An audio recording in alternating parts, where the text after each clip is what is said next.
What's up, everyone? It's Boy His Tech here, back again with a new video. And today, finally, I'm going to give you the review of the 2021 new iMac. Let's get into it.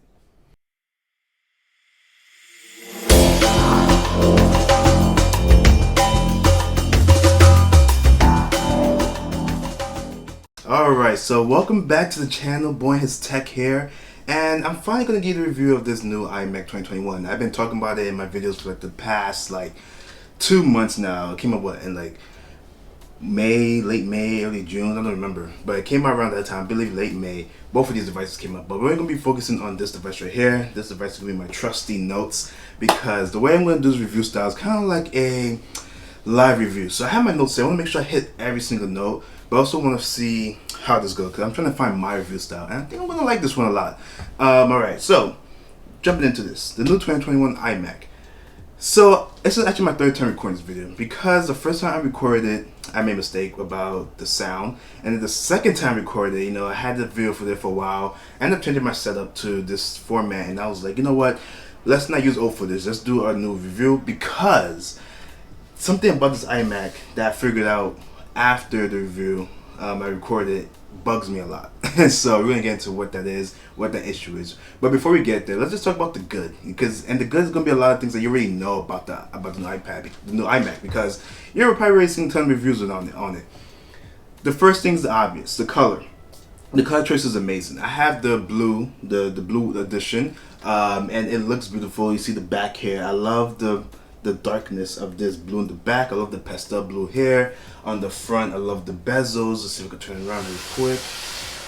You can probably see a little bit. It's a little dirty. I gotta clean it off. I don't have any more microfiber cloths on me for some reason, but has the light blue bezels here, the chin, and then the white bezels around it.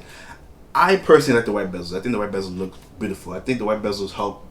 Honestly, I believe white bezels blend in with the background more so than black bezels. And the reason I say it because I have it against like a white wall almost. It's by my window, but it's like all white over there, and it doesn't bother me whatsoever. It's like I pretty much ignore it. So for me personally, I honestly think that the white bezels look good. So that's just my opinion. Some people might not like the white bezels, and that's okay. It's really just it's okay. It's just my opinion. I like them. Besides the blue, I also really like the purple. The orange looks amazing. The yellow looks great. I stuck with blue because when it comes to the base model, which I have, as you can see here, the two Thunderbolt ports, you only get, I believe it was blue, green, silver, and maybe pink. So you only get 4 color options, and I didn't want to pay more because I didn't really need a spec'd out iMac. I'm gonna be completely honest with you. I didn't think I needed it. But that's it for that. That's it for the design. The design looks really great. It looks like an iPad. Like literally, I will show you that, but I have my notes on it. So pretty much it looks like a bigger version of what the iPad Pro looks like, and that's pretty cool. Apple is using the design language to do a lot of flat edges now, and I personally am a fan of flat edges, and I think we should see it on more devices. Hopefully it comes to the Apple Watch. That thing would be pretty cool. If they end up making like a home speaker with a display, hopefully it uses like a square screen too, whatever they want. But I am personally a big fan of the squared off edges display, the squared edges look. I think it is a great direction for Apple to go into. Alright, so enough about the design. Also about the design, actually, before I go on, is extremely thin. You can probably see here in this angle, it's extremely thin, and it looks really great. In my opinion, it looks awesome. Alright, so let's get on to the next thing, which is going to be talking about the speakers. So when I first wrote the review, right, that's the first review, I was like, the speakers are garbage, speakers are trash, don't know what other reviews talking about. Step number 1, we unbox this thing. Please take off the side strips, the plastic strips, because they had the plastic strips covering. Sorry about that. We have a lot of motorbikes out here.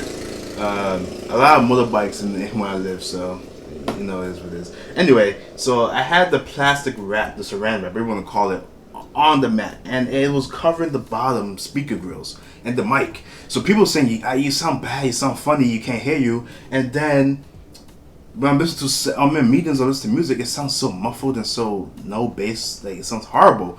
And I'm like, why does it sound this bad? Well, it was a design error by me. It was a user error by me. I didn't take off the bottom strip. once I took it off, I was like, whoa, okay, these speakers actually sound really, really, really good. They sound amazing. They have a good amount. It's not bass heavy, but it's a good amount of bass, for me at least. I'm not a big bass person. The vocals sound good. They sound crisp and clear. That's what all you need from a computer speakers, is that you can hear. Because a lot of time people using this might be for meters or something, so you need to hear people's voices. So the vocals are very crisp and clear. Movies sound great on there. I watched Suicide Squad on this thing. It looks great. The screen is beautiful, but we're not talking about the screen. We're talking about the speakers, and the speakers are magnificent. Please take off the bomb strap, or else you're gonna be like me and look like a fool. You don't want to look like a fool. So the next thing I have here is performance, and this is where things get a little bit tricky, at least for the base model. So I'm not new to using M1 devices. I have a M1 MacBook Air that I don't know if I ever showcased on this channel fully, but I do have it. I showed, I think, in my desk tour. So I have an M1 MacBook Air, and that one works perfectly great. It works fine. I love it. It's fast. It's 16 gigabytes of RAM, 1 terabyte of storage, the 8-core GPU, 8-core CPU.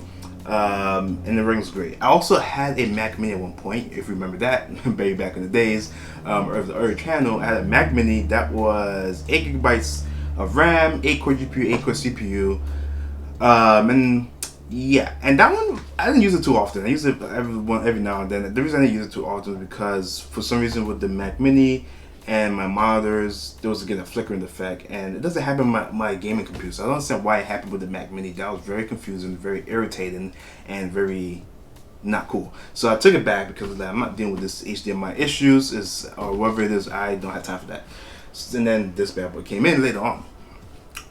Performance-wise, so this is the base model. I'm gonna make sure that I'm telling you this is strictly for the base model review. This is not for other ones. I'm comparing it from my users, from my standpoint of using a 16 gigabyte version of M1 and 8 gigabyte version of M1. Mind you, this also has 7-core GPU. There are some hiccups when it comes to the base model, and I'm going to be completely honest. There are times when I'm using this computer, right, and it hiccups. It just freezes. Everything just freezes. Like it just freezes. Nothing wants to open. No apps want to work. Everything starts moving slow. My computer starts running down. You get the rainbow wheel, pinwheel.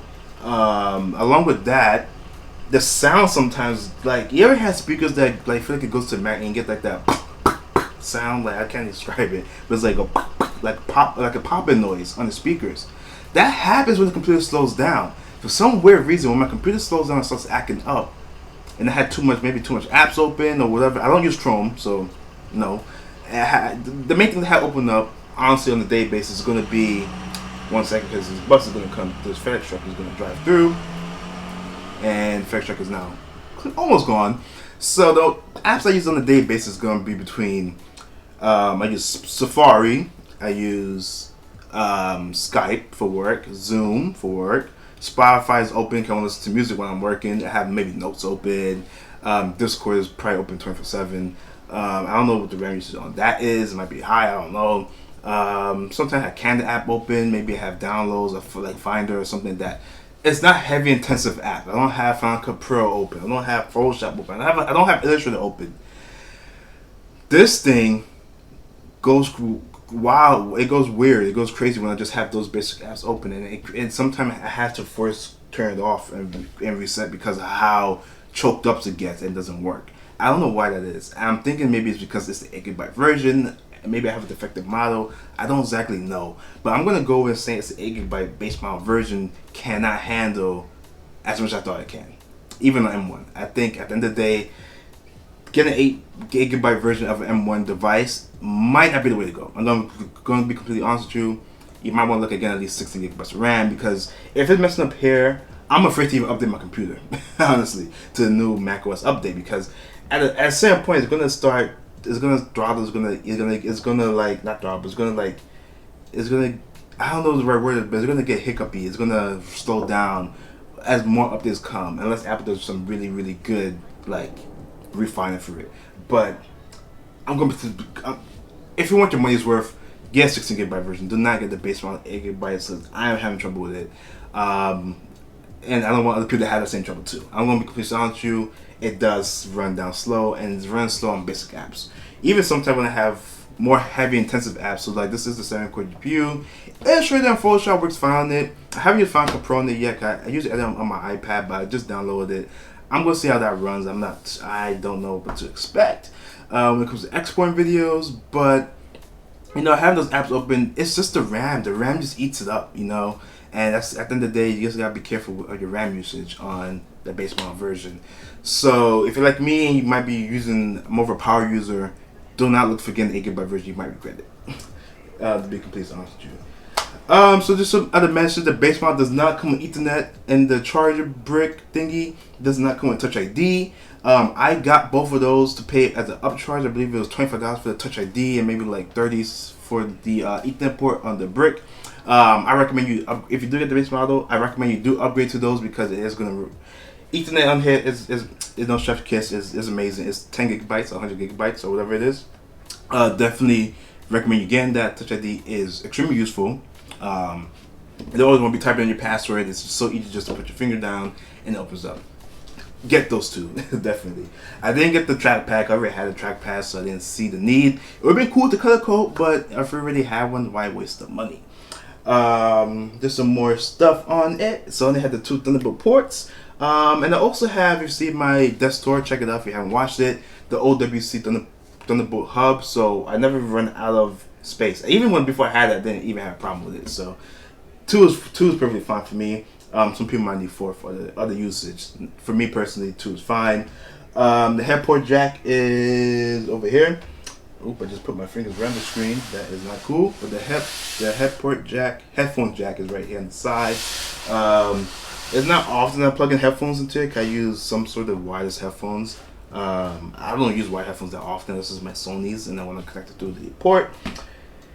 It's a cool spot because not the back, so don't have like trying to find in the back and then it comes around and just put on the side and it's right there. So I think it's more convenient. The reason it's like that is because the port is too long to fit to go to the back with how thin the device is. All right, and then it's a 4.5K screen. I talked about this before. The display looks amazing, looks beautiful, top-notch display. I love it. Colors look pop. It looks beautiful. I had an 8K iMac before in the past, and comparing it to it, you know, I like the 4.5K. I think it's great. I think it's not too big. I think the screen size is perfectly fine for my room because I don't have a big room, and you know, I think it looks, honestly to me, it's fun. With the 8K screen, the bigger screen, the 27-inch or whatever it was, sometimes I think it was too close to my eyes. My eyes was hurting. So this is definitely better for me, for my eyes at the very least. And yeah, that's pretty much it. So just to top this all off with a cherry on top, who is this computer for?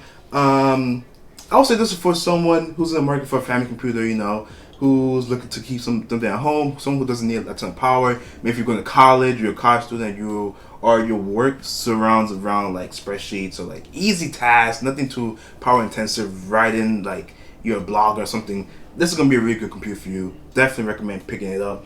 If you're a power user, similar to how I'm a power user at points, I don't recommend it. I'm telling you that it's going to hiccup on you at some point. I don't recommend to get the base model. I don't even recommend you get the 16 gigabyte. It might be enough for you. It might be good enough, but Apple is going to make, I'm pretty sure they're going to make a 27-inch iMac, or they're going to make an M1X. That's probably going to be for the power users. M2, whoever is going to be, wait for that. If you can't wait, then pick up the 16 gigabyte version. But if you can't wait, please wait. I don't have any rumor. I don't know about leaks like that, but this is just my assumption.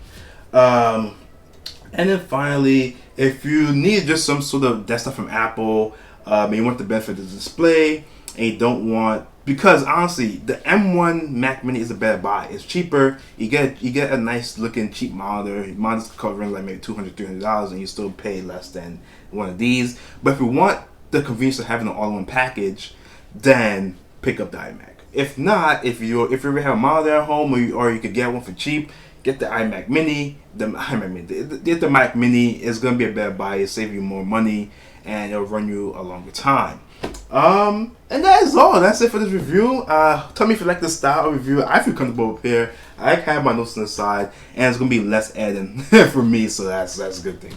But let me know if you like this. Thanks for watching, and I appreciate all of you for watching these videos. And I'm finally gonna give you your iMac review. You've been waiting for it. It's here. Thanks for watching. Peace out. Let me not fall. and break this thing.